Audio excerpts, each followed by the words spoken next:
ప్రభు అయిన యేసుక్రీస్తు నామములో మీకు సమాధానం కలుగునుగాక. షలోం. 18వ కీర్తన 3వ వచనము. ఆయన నా శత్రువుల చేతి నుండి నన్ను రక్షించెను. దేవుని నామానికి స్తోత్రం కలుగునుగాక.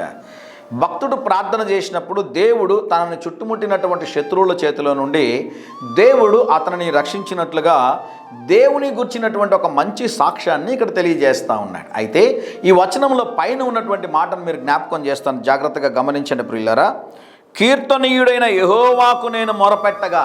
గమనించండి ప్రియులారా, భక్తుడు ప్రార్థన చేసినప్పుడు, దేవుని మొరపెట్టినప్పుడు, దేవుని సన్నిధిలో ఎదురు చూసినప్పుడు, దేవుని పైన ఆధారపడినప్పుడు దేవుడు చేసిన కార్యం ఏంటి అంటే, ఆయన నా శత్రువుల చేతిలో నుండి నన్ను రక్షించను. కొంతమంది జీవితాలు గమనించండి, వారు నన్ను ఇబ్బంది పెడుతున్నారండి, వీరు నన్ను ఇబ్బంది పెడుతున్నారు, పై అధికారి నన్ను ఇబ్బంది పెడుతున్నారు, ఆఫీస్లో నాకు పోరాటాలు ఎక్కువ, వ్యాపారంలో నాకు శత్రువులు ఎక్కువ, ఇలా ప్రజలందరితో చెప్తూ ఉంటారు వారి బాధను గురించి. మీకో మాట చెప్తున్నాను, గమనించండి. మనకు ఒక శత్రువు ఉన్నాడు, వాడు సాతాను.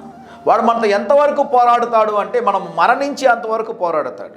శత్రువు మీద మనం జయం పొందుకోవాలి అంటే ప్రార్థన ద్వారానే మనము జయం పొందుకోగలం. అనుదినం ప్రార్థించండి, సాతానును ఎదురించుడి, వాడు అప్పుడు మీ యొద్ద నుండి పారిపోనని వాక్యంలో ఉన్న మాట. ప్రార్థనలో స్థిరులై ఉండండి, ప్రార్థనలో నిలకడగా ఉండండి, సాతానును ఎదిరించండి. దేవుడు మీకు బలాన్ని, శక్తిని అనుగ్రహించి మీ జీవితంలో మీరు చేస్తున్న ప్రతి ప్రార్థనకి దేవుడు బలమైన కార్యములు జరిగించునుగాక. ధైర్యంగా ఈ దినాన్ని ఎదుర్కోండి.